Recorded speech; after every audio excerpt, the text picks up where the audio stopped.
Hello, dear friends. We are sincerely happy to greet you again. Today we will have a conversation with the esteemed Igor Mikhailovich Danilov. Greetings. Igor Mikhailovich, in the previous video we discussed that a person acquires what he pays for with his attention. Whatever he prepays for, that's what he gets as a result. Among other things, this applies to negative thoughts, the thoughts like, I'm weak, I won't succeed. And you said that one shouldn't give way to despair and shouldn't buy those negative thoughts, that one should choose life, choose a good mood, choose joy. You know, it seems to me there is another key point which you spoke about in the previous video, that even if a person has an opportunity to acquire the most wonderful life here, it is necessary to understand that this world is temporary, and he shouldn't spend everything he has on this temporary world. One should at least leave 10% of one's attention on acquiring peace. And you know, when in the previous conversation you said that it would be good to perform spiritual practices 5 times a day for 30 minutes, a lot of questions immediately arose. For example, if I perform spiritual practices twice a day for 30 minutes, am I doomed or what? Or what about dynamic practice, when a part of attention is actually allocated to solving certain tasks during the day, while the other part of attention is focused on the experience through feelings? Thus, the following question arises: the practice time is what? What is the time of practice? What is the time of practice? The time of practice, my friends, is life. It is really life. When the fire burns in you, that's what this time is. The fire should always be burning. As long as a person here has an understanding of where he is, and as long as a person here has awareness that he is here, this fire should not go out. This is the time of practice. Generally speaking, you know, when a person embarks on the spiritual path, that's the beginning of practice. And the end of practice is when he leaves his body and becomes equal among the equals. That's when practice ends, and that's when life begins. While throughout the time of our stay here, there has to be practice, if we speak about spiritual practice. And what about dynamic practice? Well, let's say... But this is actually dynamic practice. After all, every moment of your stay here, you should maintain this fire of love within you. You should not extinguish or diminish it in any way. You should increase it, right? This is exactly dynamic practice. After all, you live, you move, you are busy with many things. It doesn't matter what you are busy with, my friend. If there is no fire in you, the inner fire of love, then you don't live. Someone else lives instead of you, but not you. It's a meaningless existence here, isn't it? It is. Also, Igor Mikhailovich, there is the following question. Let's say there are many people who do not succeed in spiritual practices, but they say that when they communicate with people somewhere, for instance, they talk, convey the truth, or actively participate in the Creative Society project, meaning they build the world which the prophets dreamt of, then they feel this ignition inside them, how the fire of love is burning in them. But as soon as they sit down to practice, consciousness immediately becomes active and prevents them from going any deeper. Therefore, they worry whether this time of communication with other people, let's say 30 minutes of communication with another person while being in love, is it equated to 30 minutes when a person is entirely deeply in spiritual practice, so to say? Well, it depends on what communication is about and what kind of love he is in. Okay. This is a joke, friends. While in reality, dynamic practice is precisely spiritual practice. When they communicate with people, when they work on projects, when they, let's put it briefly and clearly, when you work not for yourselves, but for the entire humanity, precisely from a spiritual perspective, from a universal human perspective. but not for yourselves. This is already practice. That's why this ignites inside you, because additional powers are given. You see, when a person serves the spiritual world and defends its interests here, additional powers are given to him. Hence, there is inner joy and lightness, and the inner fire ignites. It feels like you would embrace the whole world and opportunities expand. Isn't that true? It is. This is what practice is. It is necessary to stabilize in this state. Yes. And afterwards, you will probably succeed. Right, but why doesn't a person succeed? Why does he fail? When a person is in communication, in deeds, Yes. he is burning inside. Later on, he sits down, calms down, and starts performing spiritual practice. It doesn't matter whether it's a prayer practice or a meditative one. A whole orchestra starts playing around, so to say, and a conductor appears, Right. together with a prompter. Yes, a commentator in your head Of course. who tells you how to sit down, how to Yes. inhale and exhale love, Right, for instance. but why does this happen? Yes. Because a person sits down and starts listening exactly to the one whom he should not listen to. That's the whole phenomenon. Whereas, when a person is determined, he understands and knows that he does it for people, not for himself, but for people when he defends the positions of the spiritual world or when he fulfills the will of prophets, building what the prophets dreamed of, that very creative society. A person surely burns inside, and he definitely succeeds in everything. Why? Because he is exactly busy, and all of his attention is focused on action. While in that case, when he sits down in a spiritual, meditative, or prayer practice, his attention is focused on himself, not within himself, but on himself. And here, a thought comes, have I sat correctly? Is it comfortable or uncomfortable? A slightest thought, and that's it. A person clings to it and gets back to where? To the tentacles of this octopus. There is no other name for it, which sucks on him like a leech with all its tentacles and does not let a person go, right? So everything is simple, but a person can get rid of that too. He just has to practice. Guys also ask the following question. When you sit down in spiritual practice and your consciousness becomes noticeably activated, there are images, thoughts, and so on, should you continue practicing at all? Continue what? Talking with Shaitan? This very struggle with thoughts. Struggle. Fuss in one's head, right? What to continue? Spiritual practice? Yes, one should do it. And there's no shame if you don't succeed in it, and consciousness is very active. Let's say you should start with simple things. It doesn't matter how many years you've been practicing prayers. You could spend your entire life attending church, temples of all kinds, or be a monk for 50 years. It doesn't matter at all. If you haven't overcome Shaitan in your head, then it means you should learn how to do it, right? Yes. It doesn't matter. You should start with simple, elementary things, autogenic training, meditation, or prayer practices, aimed at concentration precisely on perception through feelings. And everything will work out, but you shouldn't listen to the demon in your head. Whereas, if it's extremely difficult, then you can use the circle practice. We described it, but the lotus practice is better. Indeed, in order to do autogenic training, you should definitely concentrate your attention. Surely. You know, as you've said, it's like in the grocery store. You come to buy bread, and so that you don't leave with 2 carts of goods, but know exactly what you buy. Absolutely right. And autogenic training will work out only if your attention is not dispersed, Of course. but on the contrary, focused. When you are focused on action. Why? Because life is like that. There is a lot of diverse information. Let's put it simply. Our consciousness has harassed us to such an extent that it doesn't allow us to focus on one action. Here's a simple example, okay?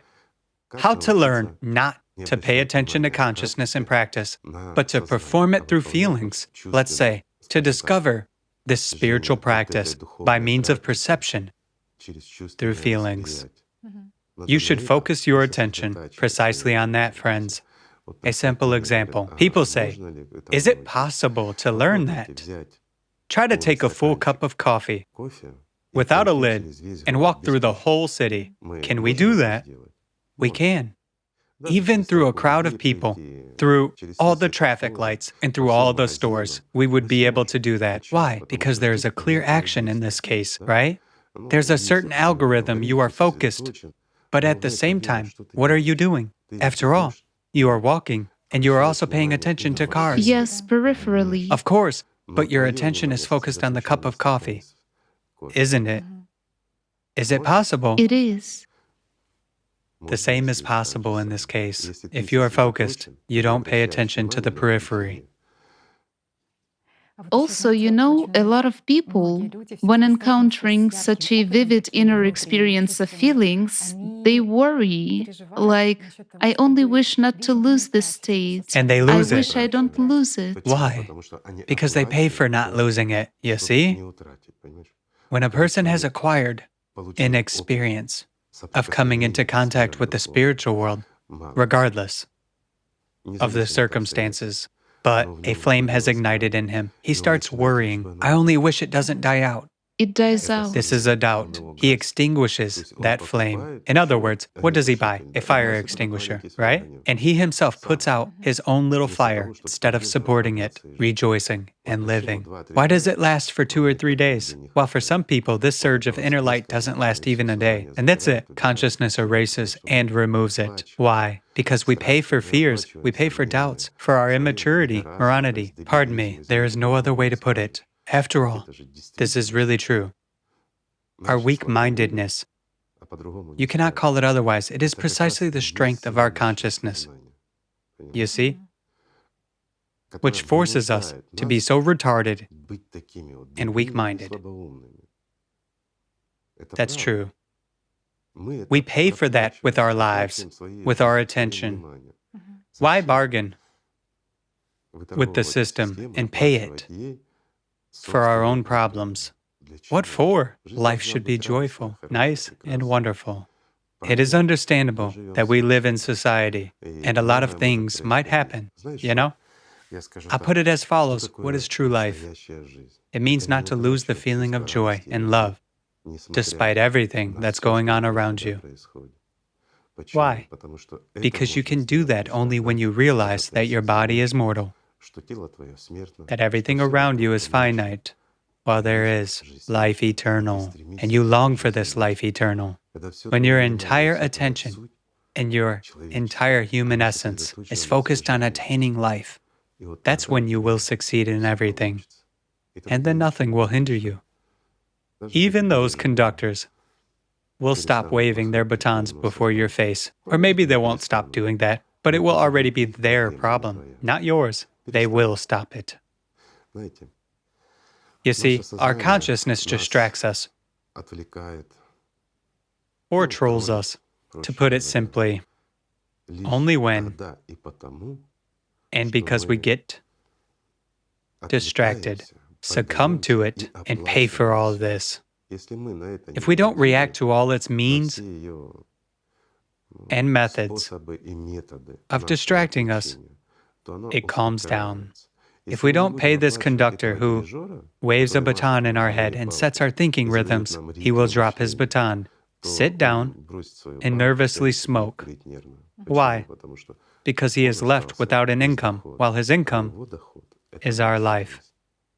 I remember you saying, who would not come to a person if he is so hospitable and Of generously puts so many dishes on the Exactly. table, right? That's how it is. Who would not please the host by staying for so long Of course. in his field? If we host uninvited guests, but unfortunately, they are awaited. Why? Because we start waiting for them, don't we? We don't call them, but we wait for them. Well, let's again go back to the point that a person experienced a spiritual surge, a fire ignited in him, a fire of love and joy, and he immediately begins to develop doubts in himself, right? I wish I don't extinguish it. I wish I retain it. But who is that? Those are exactly the uninvited, but awaited guests. Why are they awaited? Because you do it yourself. It's your choice, isn't it? There's one more question, Igor Mikhailovich. Sometimes people separate themselves from consciousness a little bit, so to say, and they see and notice that here's a thought coming, here are the thoughts, I see them. The question is the following: why does a person actually keep observing those thoughts? Why does he fail to get away from those thoughts? Is it interesting to him, or what is it? You know, I would compare this to a person who is prone to suicide. Why? Because doctors treat him and help him, but he keeps trying to kill himself. The question is, why? There's definitely some kind of an interest in this case. To attract somebody's attention. Suicidal people, they fight for what? For our attention. They do not strive to commit suicide. Those who really strive to do it silently, but most of them do it for show, for attracting attention. So why? When we sit down, let's say, in that very practice, do we ourselves start creating conditions for those demons to come? Likewise, we continue to approach this process somehow in a wrong way, I would say, and draw their attention to ourselves, that I have sat down in spiritual practice. Now I'll become a bodhisattva, and I will show you all. I'm deciphering, excuse me, friends, but many people do have such a mindset. You know, we as if challenge the demons, while in reality, we give out invitations to a dinner party, where we ourselves are the dinner. That's the entire essence of this process. If you really intend to properly perform a spiritual practice, nothing and nobody will hinder you, and nobody will distract you. All those extraneous thoughts will be there as long as we pay for them with our lives. As soon as we stop paying, everything will disappear. The simple example with the cup of coffee, which you and I have discussed, it's a wonderful example. When your goal is to accumulate God's love, and you invest your attention in that, and you really strive for it with perception through feelings, so to say, at least with 90%, you de-energize all those guests. You simply don't listen to them. They are not interesting for you, right? Then everything begins to work out. Yes, it is hard. Yes, you should learn it. I agree. You should certainly learn. For this very reason, let's say, mantras as well as various ways and methods were created, such as autogenic training, to learn to focus on something.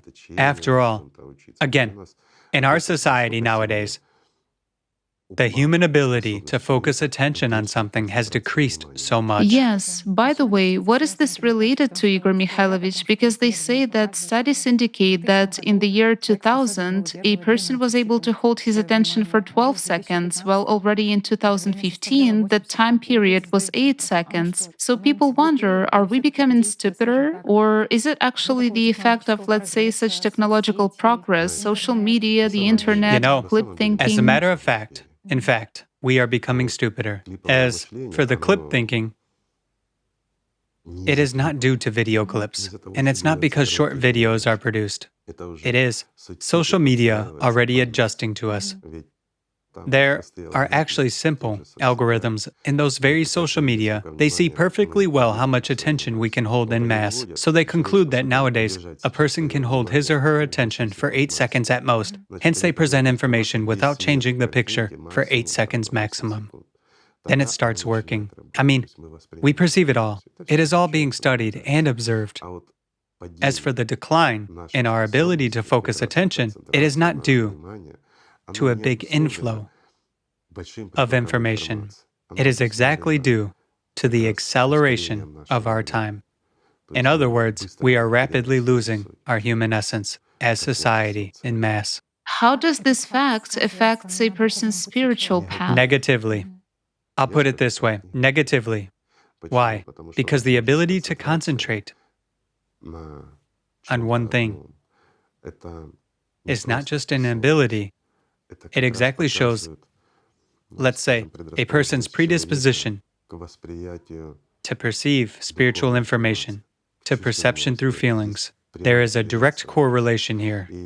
And the more there are people of the first type, the faster the ability to focus on something for a longer period of time declines in society as a whole.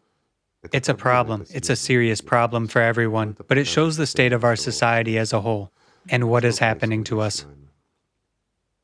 Or to put it simply, people die. The number of visitors to hell increases, while the number of visitors to heaven does not. This is something to think about. Or to put it even more simply, the number of subpersonalities in new generations is much greater. Hence the decrease in our mental capacities, so to say. And the ability to concentrate is not so much intellectual abilities, but rather mental ones, meaning our freedom. Our freedom is diminishing, while this is the freedom of choice, the freedom of life. That's the answer. There is also the following question, Igor Mikhailovich. In their lives, very many people are guided by the principle to act as you feel comfortable. I feel comfortable right now, that's how I feel, and most probably it is right to act according to my intuition. But who feels for you? Exactly. A simple question, who lives for you? Who feels for you? After all, perception through feelings is not that easy to develop. You should do your best, my friends. While our emotional components are a completely different category of perception. After all, emotions are mixed up with chemistry, with reactions in the body, and again, with dictators in the head. But in no way is it, let's say, a component of our personality. Because a human has personality, this is something completely different. But when personality is immature, when it is not even given an opportunity to realize that it is personality, that it exists, that's when all this happens.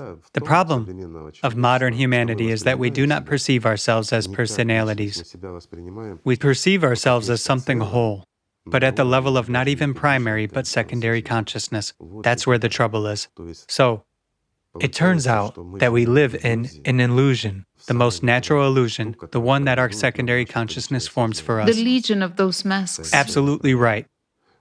Our entire life passes only in our consciousness. This is true absolutely for everyone, just to make it clear. Why? Whatever information consciousness gives us as personality, that's what we perceive. Thanks to consciousness, we see something or do not see something. Hence, there are a lot of phenomena. That's why we perceive one and the same thing differently. Or if conditions are changed a little bit, consciousness completes a picture. People say the brain completes a picture. It is consciousness that completes it. The brain, can receive and transmit. It is not capable of anything.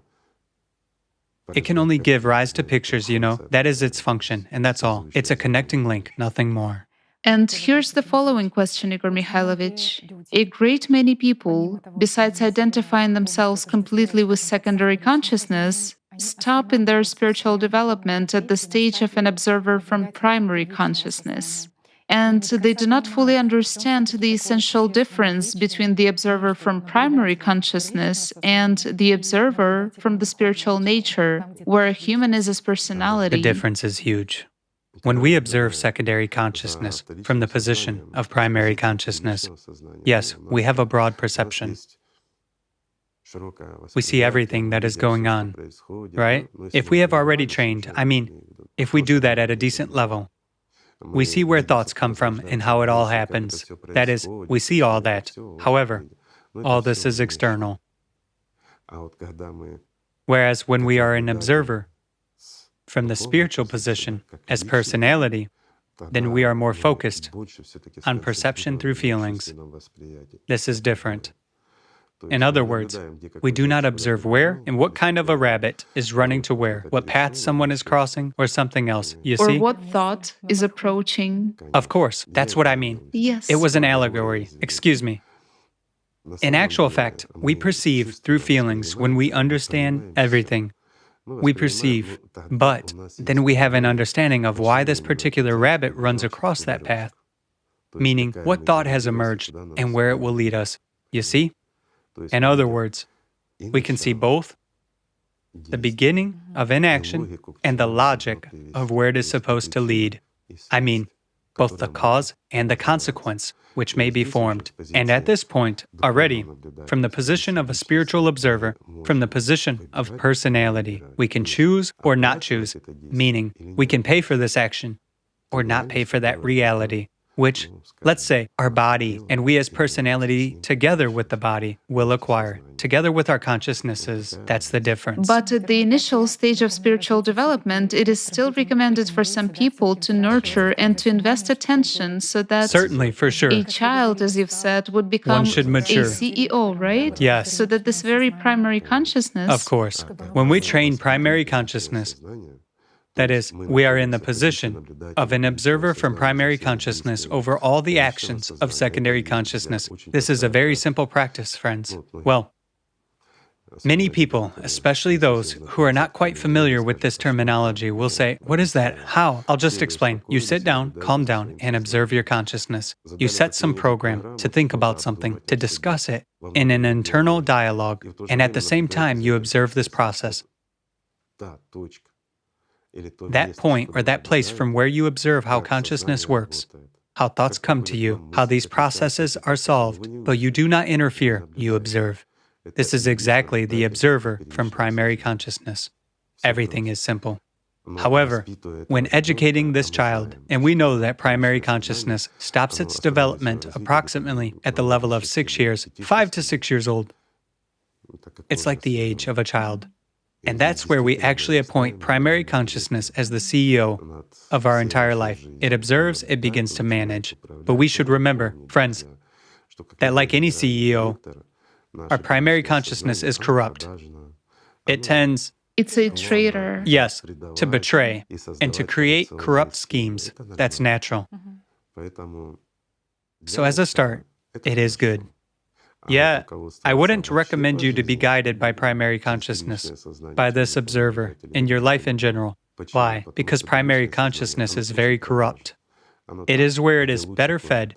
Therefore, and again, it is mortal. It cannot advocate your attainment of life. That's not its function. Therefore, you should become personality. You should liberate yourself from all the dictators in your head and really go to God.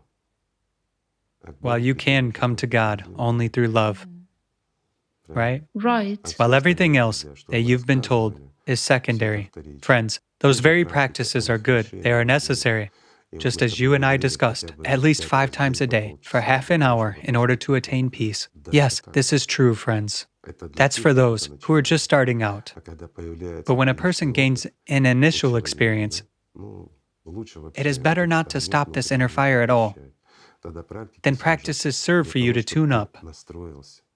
All of us actually get distracted. There is everyday life. There are problems, and people say, well, there are children, there is something else, there is work. That's clear, you get distracted somewhere. Yes, you don't always manage to find the time. Bustle, our life, and so on, to find the time. But if you do everything with the feeling of inner love, and do not lose this feeling, that's exactly practice.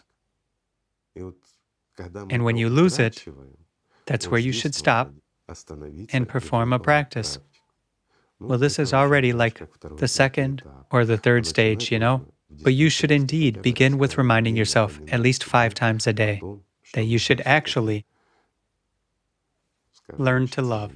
And once you learn that, it is necessary to support this love. There should be an incessant dialogue with the spiritual world. That's when it is right. And as soon as it weakens, even a little bit, you should give up everything and sit down and practice. It is sort of a tuning fork to tune in. Absolutely right, because this fire has to be maintained. It should grow and should not diminish, and it should be watched over like a hearth. You know, there is an expression, a keeper of the hearth. So all of us should be the keepers of our inner hearth in order to gain life.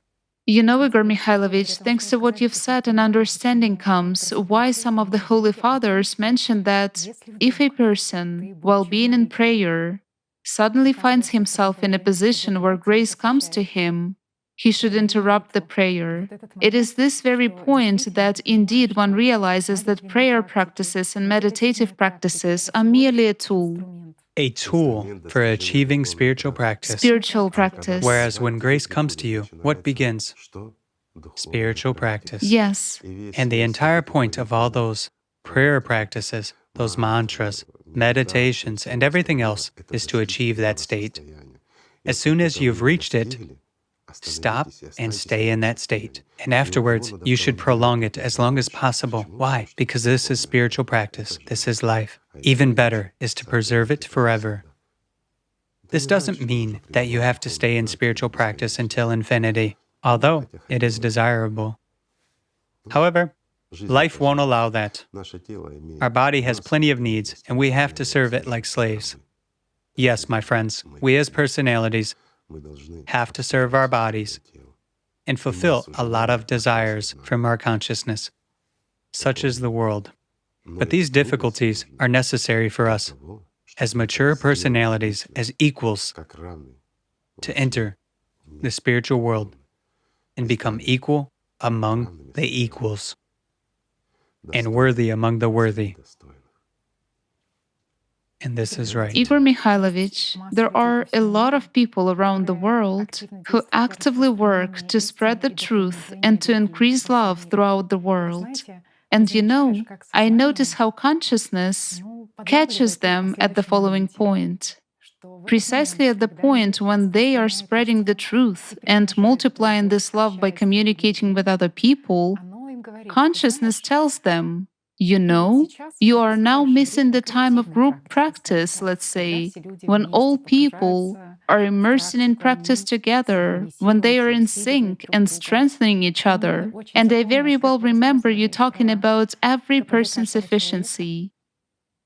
That the most important thing is actually. Well, if we look from this perspective, from the perspective of the spiritual world, then every person who is in this world must come to the eternal and infinite world. Why? Because the essence of a human being is precisely in gaining life. This is one criterion. There is also another one. It is the coefficient of usefulness for the spiritual world of a human staying here. Because sometimes it happens that a person has never performed any practices or prayers. He generally considered himself to be an atheist, but he did so much for the spiritual world that he gained life. Oh, great. Because he called it differently, you know? From an atheistic standpoint, he was cultivating love for humanity and himself. He was conveying the essence and truth to people, defending the positions of truth and justice that were coming from his personality. And that's it. Such things also happened. Rarely, of course, very rarely, but they happened. This is also an example. And when a person performs, let's say, in action that is pleasing to the spiritual world, he defends its positions. It is, you know, like there is total darkness and people are walking around in this darkness looking for something, and someone brings in light. And people start gathering towards this light. They see a road and they come out of these swamps and marshes on a good, smooth, and firm road that leads them home. Tell me, this action of illuminating the way home for people from the swamps and darkness along a good road, is it comparable to a group practice in terms of the effectiveness of a particular individual? No. I also think it's not. It's much better and much more valuable, right? So it's true. And it's not them who worry. As personalities, they understand that this is right and continue to act.